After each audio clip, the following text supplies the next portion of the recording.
Welcome in. This is your live chat for this week's Palmetto Championship. It is brought to you by our friends over at Jock Market. And the next hour is your time. Anything you want, questions, comments, concerns, throw them in the chat. I'll get through as many as possible. While you're here, go ahead, hit the like button. That goes a long way for me. I don't ask for much. Really appreciate it. Also note that everything you see comes from my site, RickRunGood.com. That will get you access to all the tools, all the data, everything you could possibly imagine, and more stuff than you probably want anyway. So go ahead and check that out. But let's dive into the comments. And Greg, right out of the gate, good morning. Can everyone smash the like button? How about that? There you go. I said it, Greg. I remember to say it this time. You always say it for me. Thank you very much. What are your thoughts on RCB, Rafa Cabrera-Bello? Could he be a sneaky one-and-done play? Well, he will certainly be sneaky and under-owned, but let's see how he's been playing recently. Again, this is the holy grail at RickRunGood.com. It's just going to allow me to see all the raw data on Rafa Cabrera-Bello. The good news is 3 straight top 40 finishes, 3 straight events in which he has gained strokes on approach. That is something he has not done in quite some time. So the ball striking numbers have definitely improved. If you believe, Greg, that he can continue and do this for a 4th straight week, when you consider the strength of the field, you might be in on someone pretty interesting. I will, excitement level, I always say like 5 is average, right? A 5 out of 10. I'm like a 5.5. I'm like just barely like, okay, I'm coming around on RCB. Kevin Erickson with the super chat, much appreciated. He says, and we're off. Yes, we are. Let's do it. Let's go. Palmetto Championship. These are the weeks, Kevin, that I think the well-informed, well-researched players like ourselves have the biggest edge. I'll talk more about that later, but Kevin, your support, always much appreciated. Thank you very much. Tim wants to know, Ian Poulter or Brandt Snedeker in one and done? Oh boy, it's that type of week, is it? All right, Ian Poulter or Brandt Snedeker. And what I actually, I should probably make this known. If you hold control or command on your keyboard, on a Mac on your keyboard, you can select multiple golfers.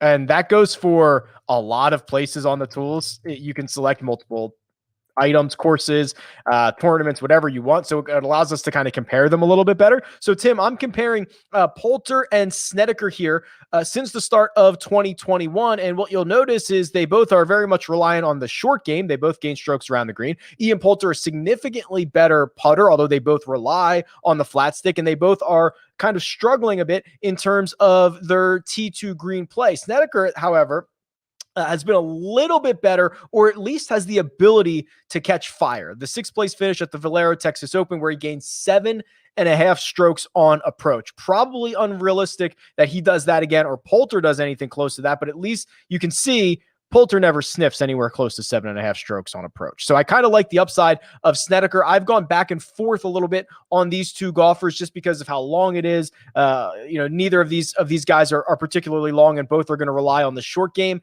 If you made me pick, I'd probably go with Poulter here. The putter is that much better, and neither of them are going to be that good tee to green. I think Poulter's a little bit safer. I think Snedeker is a little bit more volatile, a little more upside. So maybe that'll help you make your decisions. I don't want to mispronounce your name. Is it Craig? Greg? K-R-E-G. Craig with a K? I like it. How about a deep dive on Scott Stallings? Let's do it. Deep dive on Mr. Scott Stallings, the original Bryson DeChambeau. Remember when he bulked up and everybody talked about it? Yeah, that's him. Let's see. What do we see here from Scott Stallings? So coming off of made the cut in Fort Worth. That was a Charles Schwab Challenge. That was the last time we saw him. 3rd place finish at the Byron Nelson. We are seeing him gain a lot of strokes on approach. This is a good sign. Only once since the American Express. So basically only once in 2021 has he not gained strokes on approach. Very good sign. The putter's starting to warm up. This is interesting here. So if you look at what he did from Houston, which was November of last year, to Valero, he gained strokes putting twice. Now he's done it 3 out of his last 4. Has he found something? If he has, I'm interested. That's the Scott Stallings. Is Peter Uihlein in line for a big PGA Tour outing this week? Pun intended. I like that. So I'm pretty partial to a lot of the Korn Ferry Tour guys. This field is weak. It is probably the third or fourth weakest field we've had in the last year or so. And Uihlein has been splitting time, and he's been playing well on the Korn Ferry. He's been playing okay up here on the PGA Tour. He's a seasoned vet. He's going to go out. He's going to go out and grind for you. Guys like him, Seamus Power, David Lipsky. I saw there was a question about David Lipsky, so we'll get to that in just a second. I like these guys this week. I'm certainly giving them a big boost. Hey, Rick, hope you're well. Thank you. You as well. Do any of players this week stand out in terms of betting odds versus DK salary? Noren and Glover seem to have the best value compared to their odds, but not sure of any others. Glover was the one that stuck out to me, especially depending on where you got that number. I think DraftKings had him at 28 or 29 to 1 to win this golf tournament. William Hill, I think, had him at 40. Circa had him at 42, but Circa has everybody a lot longer. But to get that big of a discrepancy across two major books like William Hill and DraftKings, I thought was interesting. So what I actually did is I bet Glover at William Hill just because the numbers were so good there. And of course, the outright number dictates a lot of the top 10, top 20 numbers as well. So I think I did Glover outright and a top 10 bet on him at that book, but I probably wouldn't have done it at DraftKings. Looking at kind of the board here to see if there was any others that were big standouts. I didn't think so. Let me just kind of breeze through these really quickly. No, I don't believe there is a big one. Glover was the one that stood out to me. So if I think of any others, I'll come back to it. Paul says, thoughts on EVR this week? He's priced around the same as Noren and Varner in my pool, which are safer picks, but I'm getting South African vibes from this course. Maybe. This is very much sand belt-esque. It's more based out of Australia than it is South Africa, but those sandy-like conditions certainly can be found in South Africa as well. So EVR is right here. He's $7,500. The only issue that I have, I guess, is a pretty big one, Paul. He's missed 4 cuts in a row. And if we go and we do a deeper dive on EVR, we can see what the issue is. And it's unfortunate because it's a lot of things, quite honestly. He's lost strokes on approach in 4 straight. He's lost strokes around the green in 3 of them. He's lost strokes in putting in 3 of them. This seems like a lot of holes to fill for me, Paul. So I'm worried about that. He has a lot to turn around. I would be a little bit concerned about it. Are you worried about Glover losing 5 strokes on approach in the final 2 rounds at the Memorial? I had to look back a couple of years in your database for the last time that happened to him. Makes me nervous. So I saw that as well. We can pull this up here. So Glover is certainly going to be popular this week just because he's one of the few guys who's come out and said, I actually have played this golf course before, and here's what Biggie Balls is referring to. He loses 2 strokes on approach at the Memorial in round 3, 2.6 in round 4. And again, he's right. You go back and you look for a 2-round stretch in which he lost 5 strokes and you don't see it. Now, normally I would argue it's unlikely for that to happen again. And if you want to counter that, you'd have to counter it with the fact that he's been a much better putter recently than he ever has been. And maybe they're a little bit connected. Maybe he's giving himself, strokes gain approach, or strokes gain tries to protect itself from this, but maybe the idea is he's not hitting his approaches as well. He's giving himself a couple of longer putts. He's made a couple of those, and now it's improving his strokes gain putting numbers. Obviously that doesn't have to be the case, but it could be one of the things here. So no, you give a guy a couple of days to get right, to get on the range and start figuring it out. And he is, generally one of the better ball strikers that we have in this field. I'm not as worried about it. Hank Hill says, from a strategy perspective, and risk tolerance isn't an issue. With a week like this, when there's no course history, would this be one where I should try to expand or shrink my player pool?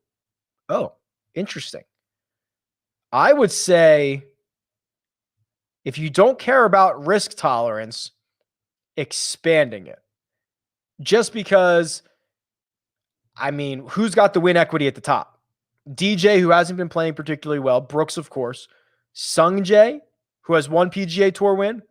Matt Fitzpatrick, who has 0 PGA Tour wins. Terrell Hatton, who has 1 PGA Tour win. Are these the guys eating up the win equity? The answer is yes, they are. But I think that means there is a lot of random guys and a lot of things that can certainly go for the rest of the field. So I think if you're just asking this question about lack of knowledge about the course, you don't care about risk tolerance, I think expanding it is the answer to your question, Hank. Lucas Glover is a popular pick for obvious reasons, but from an ownership perspective, is he really twice as likely to win the tournament as Brandt Snedeker in the same range? So let's see. I have a projected ownership number of 16.8% on Lucas Glover. I have Snedeker actually creeping up. So I'm not sure. So I did push an update earlier, Clint. So these numbers might be updated from the time that you sent this along. So I have them much closer. But to answer your question, anybody in this $8,000 range is probably not twice as likely as of winning this golf tournament as anybody else. You might want to start playing the ownership game, especially to me. And I think I saw a question that's down here as well. But once you get past kind of 8,600, I think it's a free for all. I think a lot of those guys are very, very similar.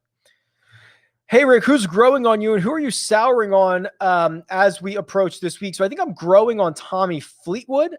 So Fleetwood, I have checking in around 13% ownership. It is on the lower end of kind of the guys in the 9,500, although it's pretty spread out. I think that, Tommy's ball striking, whether he's in good form or not, is generally going to be much better than the vast majority of the players in this field. And I don't think people realize how good he is around the green. In fact, I'm pretty sure we can look this up really quickly here on the golfer profile. Pretty sure, this is the best year he's ever had around the greens, which is encouraging because I think you're going to be hitting a lot of long irons into these greens. I think that you are going to have to get up and down. There are a lot of runoff areas where balls just kind of trickle away. Even if you kind of landed on the green, it might not stay there.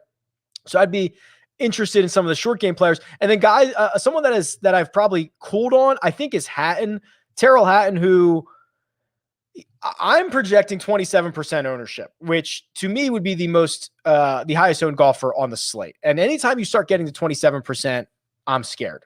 When you start getting to 27% on a course that no one's seen, I'm scared. I think that he definitely hits his long irons better than a lot of others.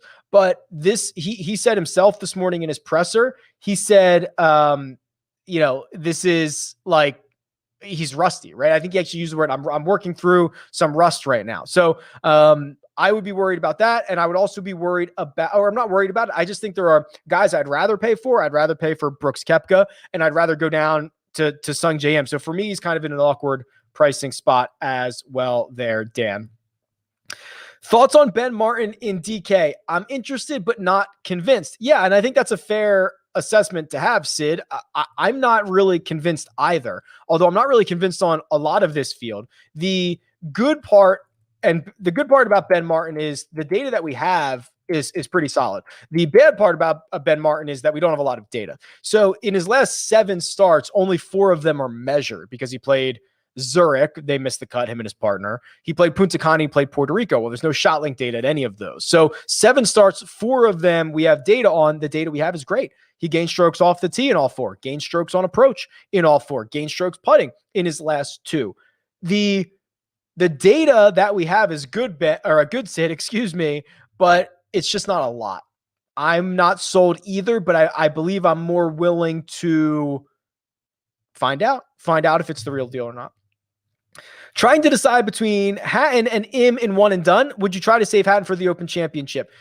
So I kind of just went through the reasons I'm not as bullish on Hatton this week. From a one and done standpoint, I think there's a couple other spots that you can continue to use him. You could use him at the Open Championship. You could use him at a WGC event coming up. I'm trying to think of the schedule off the top of my head. I think there's other places to play him. I'm probably a lot more bullish on Sungjae this week than most. I know he's coming off of 2 missed cuts and 3 out of his last 4, but I'm comping this pretty significantly to Royal Melbourne in Australia, and he played well at the President's Cup there. He is a really good short game player. We saw that at the Masters. We've seen it in a lot of places. I'm willing to get back in on Sungjae. I think it's a really good spot to deploy him, especially because a lot of people have already used Sungjae. Would be my assumption here.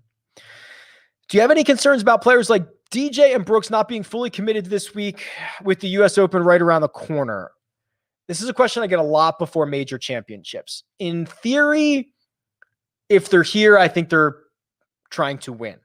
In practice, if one of these guys goes 3 over through their first 9, they might start thinking, maybe I should just go to Torrey Pines early, right? And not that they're not going to try to grind it out, but what they might start doing is taking lines and being aggressive and saying, if I'm going to I'm going to put my foot on the gas. If I make 3 birdies or 4 birdies and get back into this thing, I'm back in it.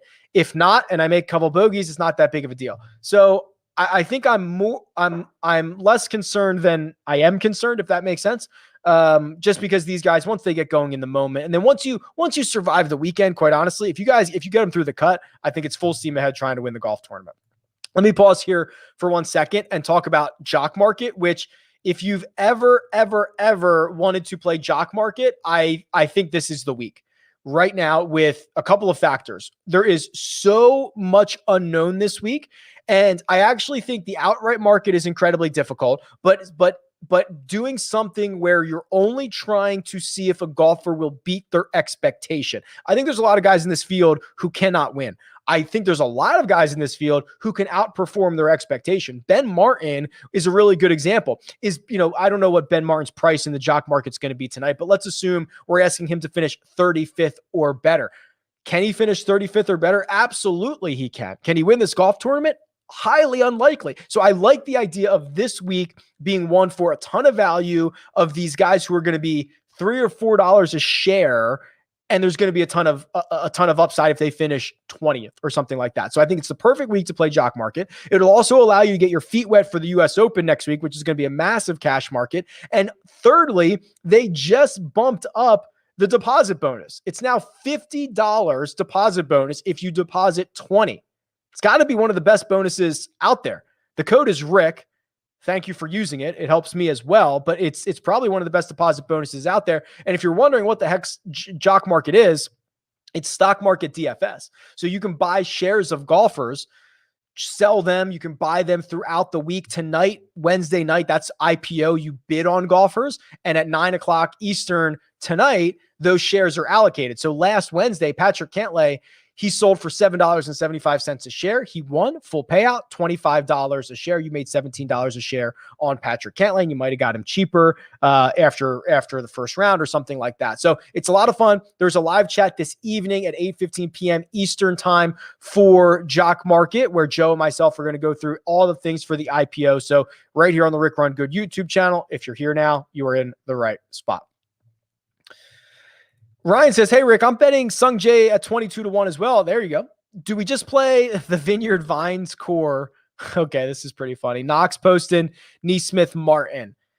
Tell you what, in this field, it's not that bad. I'm not as big of a Poston fan as most people, although this is a very weak field for him. It is, he just qualified for the US Open, so he played well at the, I forget what regional he was at. I forget, but played well, got into the US Open, and maybe he continues it going this week. Learned the hard way about ownership last week. Keegan Bradley. Yep.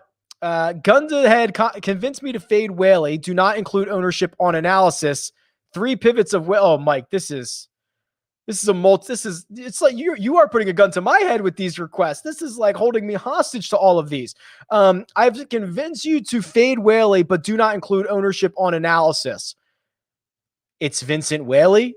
I mean, I don't know what to say. He's made 9 cuts in a row. He's been really good. I guess the argument is he's like the 300th ranked player in the world, and this is going to stop at some point if I'm not allowed to use ownership. But that's probably the only argument. The guy's got one of the longest cut streaks going in the PGA Tour right now, and 3 pivots off of Whaley. Well, let's take a peek. He is 70. Why can't I see him? $7,700. Pat Perez in my model showed up really well, 8%. And Seamus Power, 7.5%, I like as well. And I will not give you a third pivot because nobody holds a gun to my head. This week, my head has been spinning. Keep it simple, stupid. Going bomber lineup with Koepka, Mitchell, List, Gordon, Vegas, and McCumber. Thoughts? Everyone can thank me later. Well, everyone can split with Denver Timmy when that wins the 200K. I like Koepka. I like Mitchell. List, I understand. I think he gets this weird little bump because he has the course record here, or at least did as of a week ago. Gordon scares me because while he is long, He's very inaccurate off the tee. And from what we're hearing around Congaree, and this is kind of saying what we saw at Kiowa as well. If you miss the fairway and you're in those sandy areas, you're kind of at the mercy of whatever happens. So that scares me a little bit. Vegas is a much better driver of the golf ball. Doesn't do much else very well, but at least he should be playing out of the fairway. And then McCumber is a guy that I actually don't mind down in that bottom range as well. How do you feel about Ricky Barnes? I know he kind of sucks, but in his last start at Byron Nelson, he gained in all 3 tee to green categories. Interesting. I have not considered Ricky Barnes for one moment this week, so let's take a look together. Ricky Barnes used to be the guy that through 4 holes on a Thursday morning, he would always be winning the golf tournament. So let's open this up and see a little bit here. Oh boy, we just have so little data on him. Doesn't play often. When he does, he plays events without shot link data. You're right. He gained everywhere in tee to green at Byron Nelson. Still missed the cut. I don't know if I could endorse this. This is just, there's just no information, and the information that we have isn't good. So 80s guy, if Ricky Barnes pulls it off, it will not because I think that he is doing it well. Hey, Rick, I'm trying to make up some ground on my pool. Seems like the place to fade Brooks because of popularity. Hashtag Team Brooks. I'm looking for some value down the board. Thoughts on Satoshi Kodaira? So I actually, Kodaira was on my short list. I don't know if he got into, I'm still tinkering my core, which is something I'm not usually doing this late, but Kodaira was on my short list. So I don't actually mind this. Let me see if I can find him here. So the concern is he's not long off the tee. The idea is maybe this doesn't play the full 7,655 yards because Kodaira's been good recently, right? I mean, he's got a 13th place finish at the Byron Nelson, 11th at Quail Hollow. That's a big boy course too, and he was able to pull it off there. Is he a bit reliant on the short game? Sure. But has he been doing it? Yes. Is he a winner on the PGA Tour? Yes. I don't necessarily hate it. He was on my short list. You would definitely be, if you're trying to make up ground, you're definitely going to be the only person with Satoshi Kodaira. Hey, Rick, is there a place in this field to find out which top 25 player in the field has not received their COVID shots so we know who is an escalated WD risk while winning after third round by 6? Yeah, that'd be cool.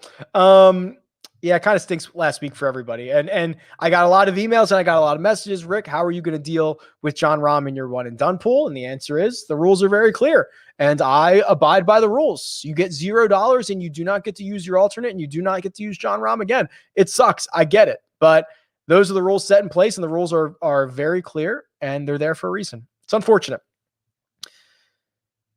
Is there one best play for a guy with little to no shot track data? That would be Ben Martin. Hey, Rick, can you talk us through the chalk this week? Sure. So I have the highest projected owned players to be Terrell Hatton and Dustin Johnson. They're both around 27%, in which case I've often said, once you start getting near that 30% mark, you could almost argue it's an instant fade, especially on a course that we don't know anything about, just because golf is very, very hard and very, very volatile. I mean, Dustin Johnson at $11,400, what is he going to have to finish? Top 5? Terrell Hatton, same thing. Then Harold Varner III is going to be popular, 22%. Those are the only 3 golfers that I have over 20. And then there is just a lot of spread out ownership. You know, a lot of guys from 15 to 18, like Alex Noren, Lucas Glover, Snedeker, Ben Martin, Vincent Whaley. Are Ted Potter Jr. and Chase Seifert viable 6K options? I do not believe so. If you want viable 6K options, I think that John Pock is one. I think he's 6,900 or 6,800. If you want to go down, I don't mind Michael Gligic at 6,500. That's probably as far as I would go. But I do not believe Ted Potter and Chase Seifert are viable. Is there any merit to playing the guys who did well in the U.S. Open qualifiers earlier this week? It certainly doesn't hurt, right? The guys that aren't that interested withdrew, right? So some guys qualified and withdrew, Peter Malnati being one of them. You have to play really, really well in a U.S. Open qualifier to make it through. So I certainly don't mind that thought process at all. TJ says, Rick. Hey, TJ, good to see you, bud.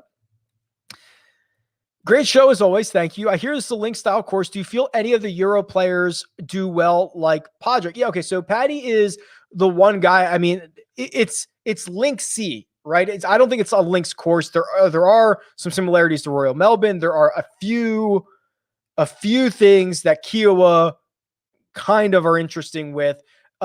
What it does is it gives you the opportunity or the choice to play the ball on the ground, which I think helps some of the Euro guys who grew up doing that. We saw Patty finish T4 at the PGA Championship. So if you want to go down that low, I certainly don't mind that. Here's the question about Lipsky that I mentioned earlier. And, I guess I'll just spoil it. I am going through a massive update of RickRunGood.com, which is, I'm always going through a massive update at RickRunGood.com, but you are going to be seeing Corn Ferry Tour results added to the site soon. Don't quote me on a time frame for that, but the idea would be, you could pull up Peter Uihlein or David Lipsky and you could see, okay, here's his last 10 starts. Maybe 5 of them are Corn Ferry, 5 of them are the PGA. I like David Lipsky a lot. He's won already this season on the Corn Ferry. He has a couple other runner-up finishes, a bunch of top 10s. He is already guaranteed his card for next year. So this is a name you're going to want to get used to. Played a lot on the Corn Ferry, trying to hit the ground running at Palmetto this week. So I do like David Lipsky. I think he's 70, 72, 73, something like that. Brady says, hey, thanks for the awesome content. Thank you. Your favorite play between 7,500 and 79. Interesting. That's kind of a dead range. Let's take a look. I think RCB, Rafa Cabrera Bello, is certainly going to catch some steam. I think that Ben Martin is certainly catching steam. I think my favorite, is it weird to say Seamus Power? Again, this is the idea that, he's played well when he's come up here. He's played great on the Corn Ferry, and he's played well in his last start here at on the PGA Tour, 10th at Byron Nelson. And you are getting him at 7% ownership. So I'm going to put all factors together, Brady, and say it's Seamus Power week. How are you dealing with larger single entries this week? Thinking about playing 2 of the expensive guys or playing balance? Yeah, so I went very stars and scrubsy. So the idea being, I want to get 3 guys over like 8,500. Now it's kind of hard, but I think that those guys are where the actual difference in golfers are. Once you start getting down, to me, there is very little difference between someone at 7,700 and someone at 7,200. Is Sepp Straka that much better than Patrick Rogers?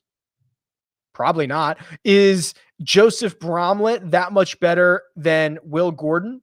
Probably not. So to me, I think there is larger margins at the top of the board, much smaller margins down at the bottom. So I have opted to jam 3 guys kind of at the top there.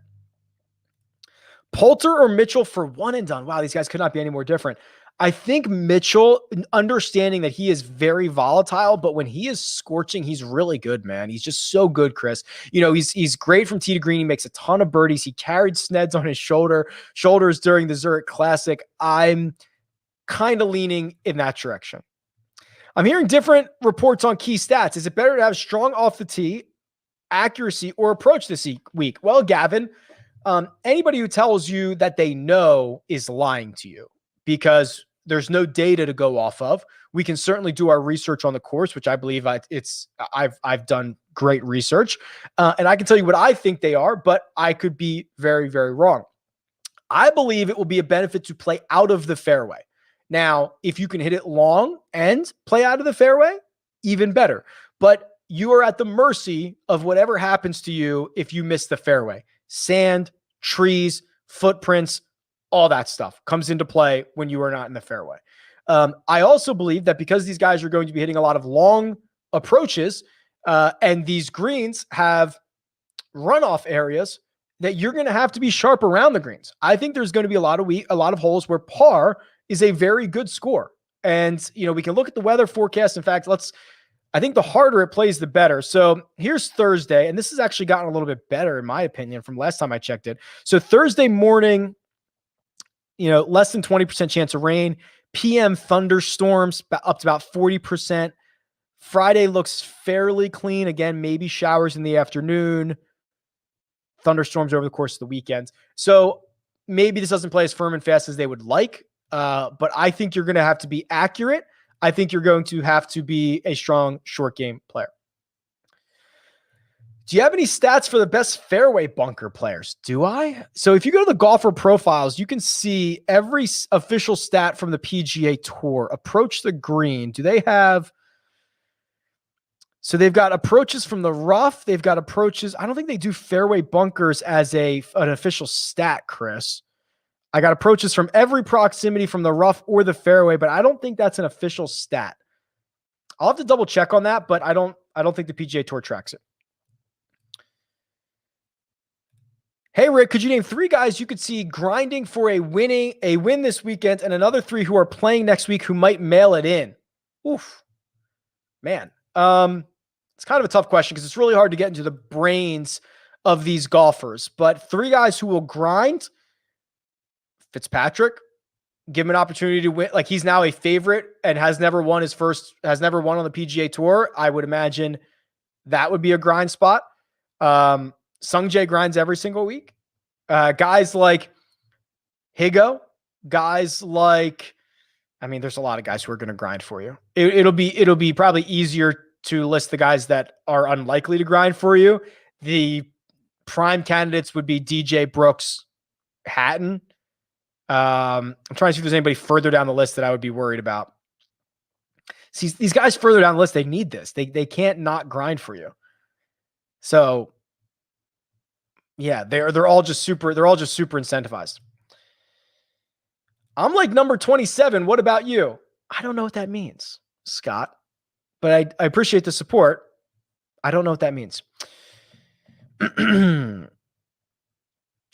What is the optimal? I talked about that optimal strategy. I'm doing Stars and Scrubs. Talked about Ben Martin. Talked about Seamus Power. Any practice rounds, quotes, rumors, data on how the course is playing? So no data. Actually, I could check did they do a Pro-Am this week? All right, I'm going to try to pull something up on the side here because sometimes when they do Pro-Ams, the media tracker shows Pro-Am results. I don't know if they're doing that this week, though. Give me 1 second here. I'm going to try to pull this up on the side. And I don't normally do this, so just bear with me for 1 second. I'm going to try to log into the media tracker and see what's going on. But there were some quotes. I think if you want to go back and read Brooks Koepka's transcript, Dave, I think he was kind of describing how hard the course is. I think it's going to be harder than people expect it to be. If anything pops up on the media tracker, it's loading right now. I'll let you know. Going deep this week. Thoughts on Hudson Swafford? Yeah, I think the Sea Island Mafia, I think that gets kind of really blown up anytime we're in the Southeast. But let's do a little bit of a deeper dive on Hudson Swafford because we have not done one in quite some time. And you're right, he has one coastally, if that's what you want to call it. So, not pretty for old Hud Swaff. Since his win, oh, it's been terrible. Oh, it's been so bad. He's lost strokes on approach nearly every single week since Waste Management. He's not very good off the tee. He's terrible around the greens. That concerns me. He's been okay with the putter. I'm very, very scared about that. Pat Perez or Vincent Whaley? Pat Perez showed up really well in the model that I ran. I'm trying to remember off the top of my head, what did I run on the DFS preview? I think it was last 24 rounds. I think I said 25 on around the green. I think I said 15 on putting. I think I said you have to be accurate, so I put 20 there. I did 15 on this, and I did 20 on this, and I took this down. Sorry, if you're listening, that's 15 off the tee, 10 on approach, 25 around the green, 15 putting, 20 on driving accuracy, and 15 on birdie or better. Is that what I did? To get Pat Perez to show up? Yeah, here he is. Something like that. But Pat Perez was like my 7th or 8th ranked golfer. Now, Vincent Whaley was also probably in my top 12, but believe it or not, Pat Perez is probably playing better than you think. AJ says, love using the lineup builder. It has helped me turn a profit last month. I thank you. Can you explain where you get the projected ownership from? Is it projected ownership from one specific contest or an average? So it is designed to be for like a large GPP. So think about on DraftKings, the flop shot. That's the one where you get, 200,000 up top, 150 max entries. It's designed for that. It is not designed for a single entry. It is not designed for a cash game. The single entries are always the chalk is always going to be chalkier, but it's designed for like the largest contest on whatever site you are on. Who's going to be the most owned in the Rick Run Good one and done? Probably Lucas Glover would be my guess. Yeah, the question's about Vegas. He is always very good off the tee. He's not very good in any other category. I'm a little bit worried about that. Do you think sand save percentage is a little more important this week due to the second cut, or is it irrelevant? Sand save percentage is unfortunately just kind of a flawed stat. You can get there with strokes gain approach if you're talking about fairway bunkers, or strokes gain around the green. There is something in the tracker here. Let me see what this is. Is this the Pro-Am results? Did they play? Okay, I don't know what this is, but there is something in the tracker. And the guys are paired up together.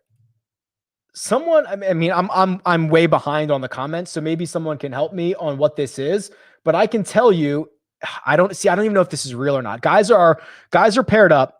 Ben Taylor and Johnny Vegas are paired up on the media tracker, and for whatever format they were playing, were 7 under. That's the lead. Shelton and Bramlett, Murray and Power, Stewart and Hahn were the next group, but I really don't know what this is. I don't know if they're testing the shot link or what. Sorry guys. I'm trying to figure it out. I don't know if they played a Pro-Am today. But if they played a Pro-Am and 7 under is leading it, this course is going to play very hard, because usually those are scrambles or best ball or something like that. Sorry, I'm just trying to figure it out and hopefully provide some insight there. Okay, let's get back to this. If you were going to do a custom model today, how would you set the percentages? So while I have that up, I kind of just did it. I think this is fine. Maybe I'm going a little bit too heavy on strokes gain around the green. I have it at 25. Maybe I'm not going heavy enough on approach, which is just always the best metric that correlates to success.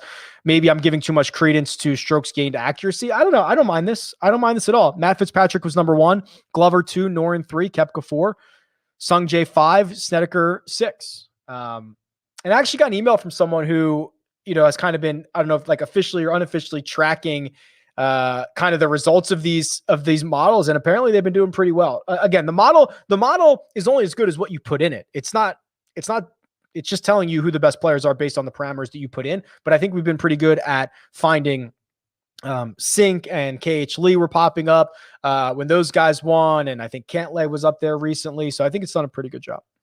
Thoughts on Luke List? Yeah, we can do a little bit of a deeper dive on him. I love the off the tee stuff as usual. I love the fact that he's held the course record here and has at least played the course. But he's really difficult to watch at times when you look at some of his other metrics, specifically the flat stick. And I just think he's going to have a lot of putts for par this week. And that's a little bit scary to me. So I'm kind of out on Luke List.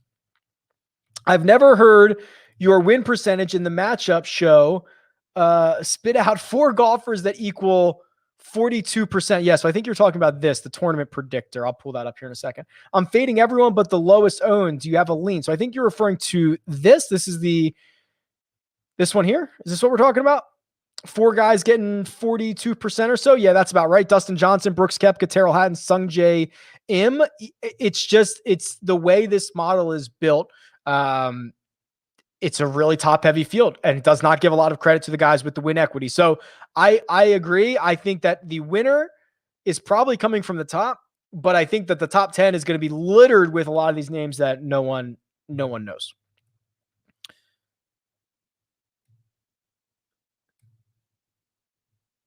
I've answered a lot of these, so I can roll through them pretty quickly.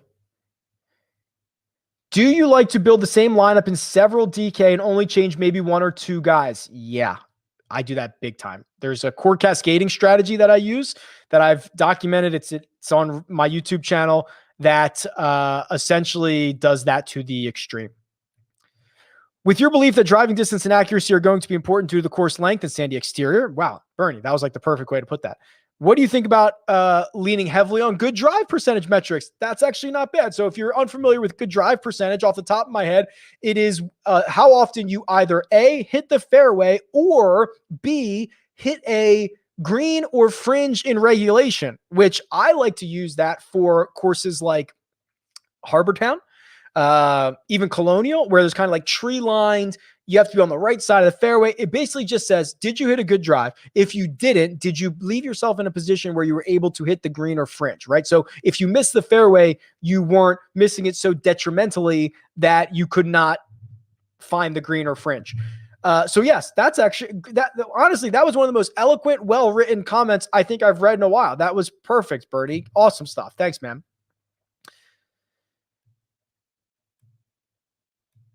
Do you do you make a mental note of players that tanked it in the third and fourth round last week and not use them in the future? I actually probably use them more often than I should, because most people say I'm not going to use them in the future. And then I say, okay, I will. What about Pac? John Pac. So he just turned pro. It's going to be his first professional start. He went to Florida State. He won 8 times. He was your 2020 U.S. Open low am. I think he finished 41st or 51st, one of those.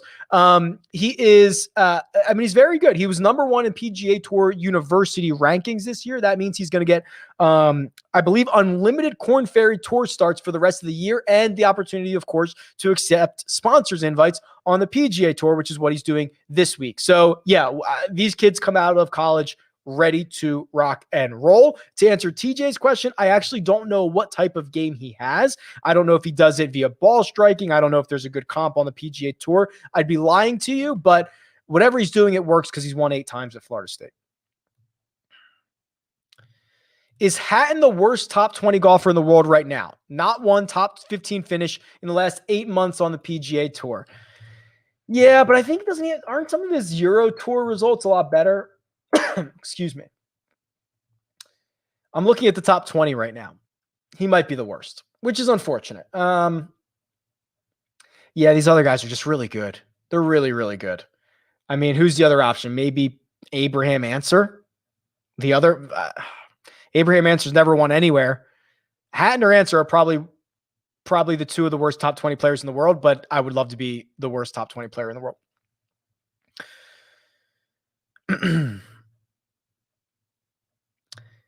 Hey, Rick, thanks for all you do. Any narrative to calm my heart palpitations when I click Brooksy's name and my head screams, it's not a major? When was the last time Brooks finished well in a non-major? Well, if only there was one way to find out. Let's go see.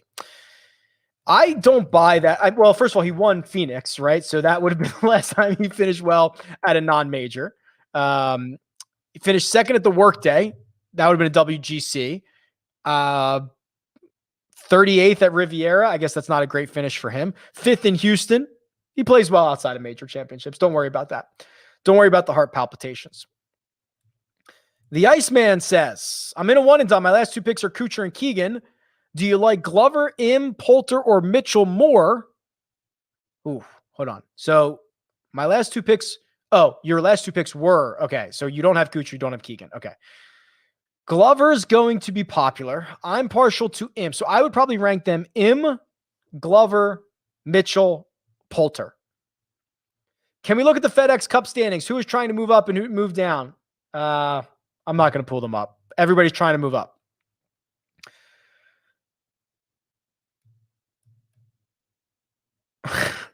Do you think Neesmith wins this event? And if not, can you explain why you're wrong? It's not a matter of if I will play him. It's a matter of how much I will play him. Thoughts on Putnam? Love your stuff. Let's look at Putnam because we did a deep dive on Putnam before. He was starting to turn it around with everything besides the putter. The putter is how he usually makes his money. Let's take a look at Andrew Putnam. Oh, my God. He's so bad off the tee. Look at this guy. He just sprays it. Remember when he did at Puerto Rico? 5th at Puerto Rico, 4th at API, and he's been, I hate to say it, garbage since. He's missed 7 of his last 8 cuts. At least he will be under own, Gerard, excuse me.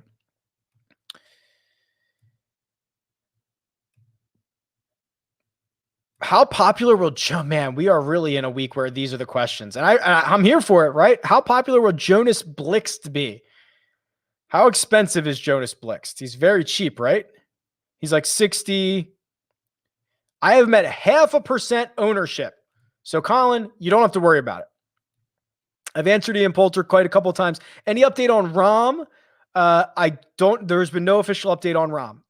He is in isolation, and if all goes well, I believe he gets out on Tuesday. He could probably be at Torrey Tuesday night or Wednesday, and he could be good to go. And I assume if he's still asymptomatic, he has found a sliver of a driving range somewhere, and he's been able to hit balls. Love the content, Rick. When is the PGA going to end this ridiculous farce of penalizing players for testing positive? So what? If I was Rahm, I would sue the PGA and Fauci. Seems like a bit much. When are they going to end the penalizing of players that test positive? Probably when they end testing, which would be, I believe, at the end of June. Rahm is not going to sue the PGA. Or I don't even know if this is serious or not. Jon Rahm knew he was in the protocol. He knew what the rules were, which is why he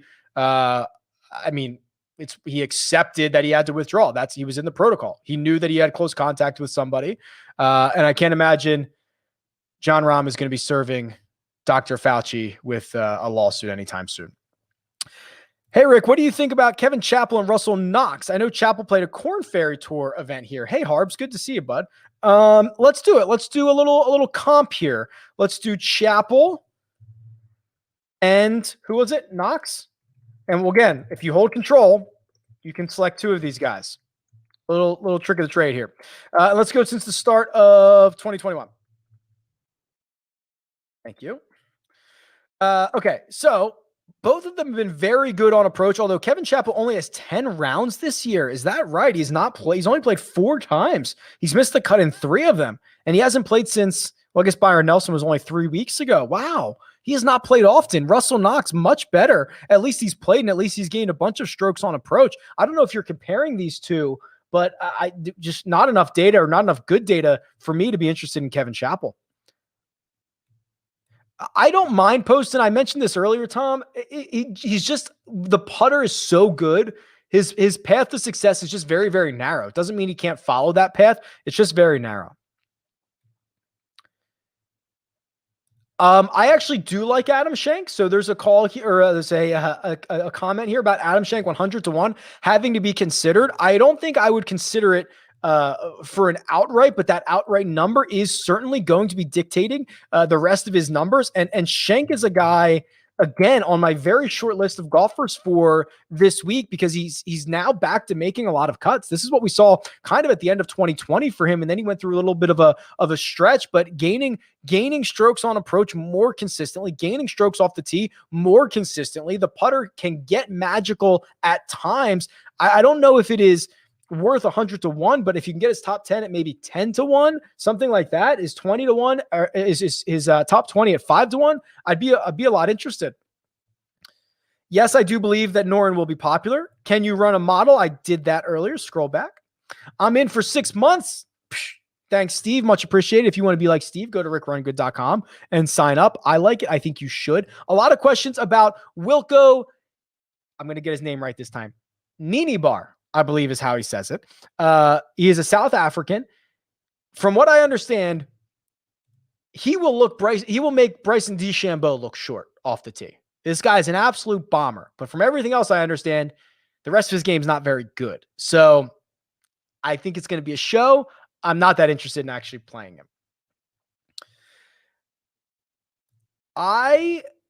I'm a pretty big fan of Werenski. All of these guys have a lot of extra motivation, so I'm not going to attribute it to that. But Werenski has shown us time and time again, he's kind of a popper. He can play well at times. He can play well on difficult golf courses. I'm a pretty big fan of Richie Werenski.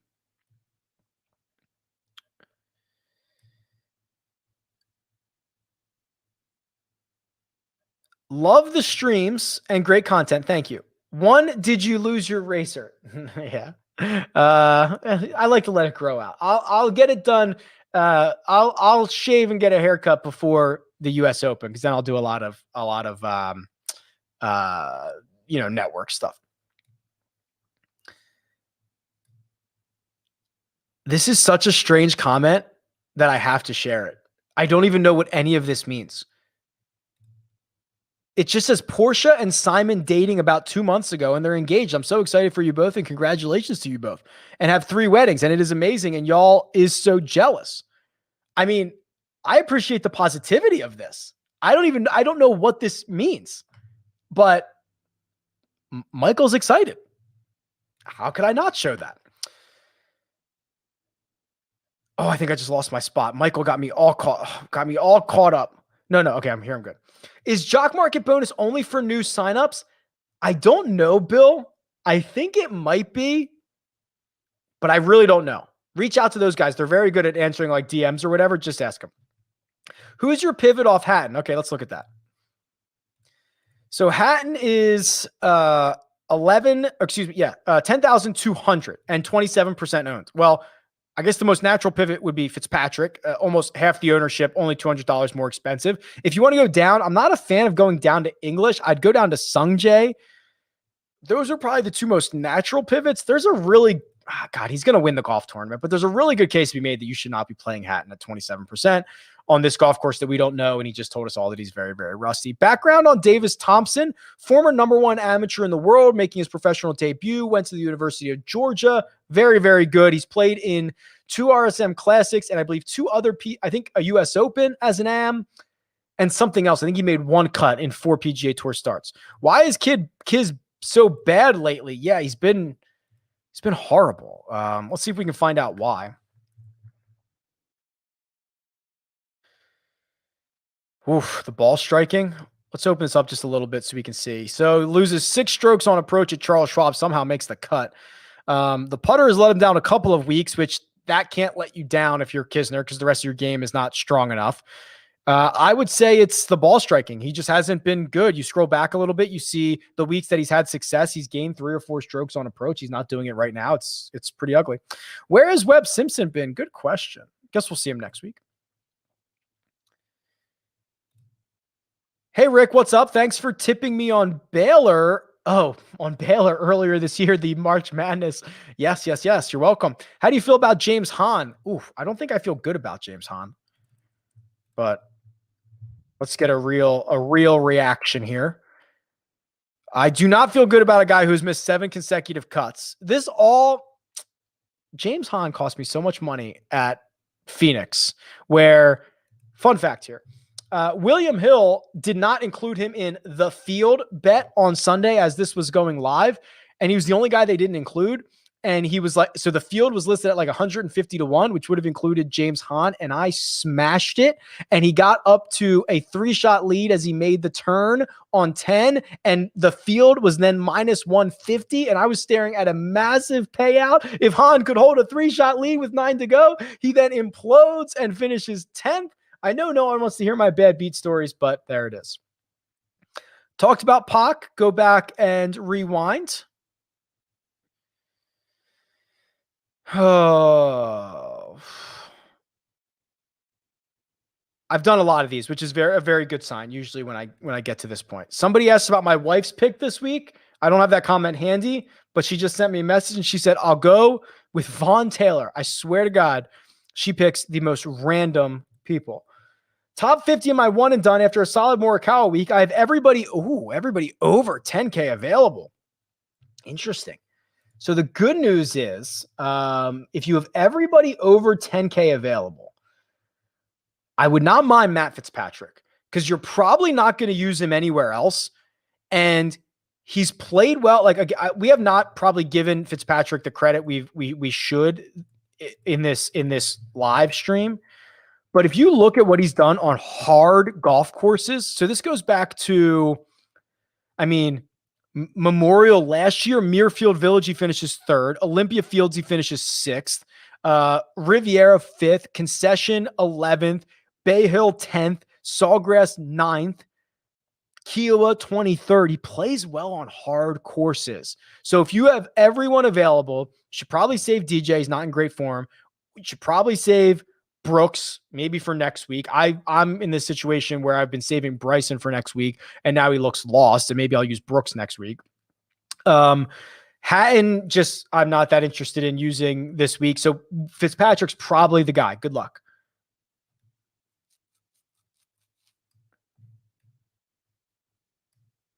Rick. Did you really just put more emphasis on strokes gained putting than approach? Who are you and what have you done with the real Rick? I'm evolving. Listen, we can all evolve, right? We don't want to have the same strategy every single week. I'm trying new things. I'm trying to figure it out. It's been doing well. Thoughts on Doc Redmond this week? Man, I thought we were turning the corner with Doc. Let's see.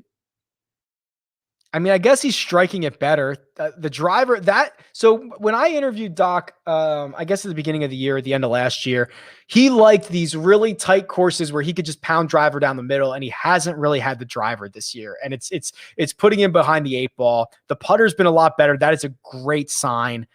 I guess I could argue he's figured the putter out. That's awesome. He's getting better with the approach. He's got to fix the driver. If he can fix the driver, we might be getting back to 2020, Doc. Willett has withdrawn, so you certainly do not want to play him. Not seeing much DJ one and done love this week. I assume just because most people save DJ for majors and for WGCs. And yes, I would rather save him for when he has better form. Which player stands out? Oops, I almost blocked you. Sorry, Mike. Which player stands out between 8,200 and 8,300? Okay, so here's 82 Knox and 9,200, Poulter. I like Noren. He's been consistently good. I think short game is going to be important this week. He's going to be a little bit popular, but I don't mind that at all. Yeah, the FOMO. I also have Doc Redmond FOMO if he's going to win. It was Patrick Cantlay too. He just burned me last week. Thoughts on Hank Lebioda? Yeah, so Lebioda is certainly catching steam this week, and I can show you why. I will probably not be a part of this steam, quite frankly, but 10 strokes gained on approach over his last 2 weeks, and one of them was a 51st. He had a 13th place finish at the Valspar in a week that he didn't even ball strike it all that well. This to me is a little fool's goldy. You know what I mean? It's like, how sustainable is this? The 1 week where he had his best result, he gained 8 strokes in the short game. He's going to be more popular than most guys. I'm not as hot on Lebioda as everybody else is.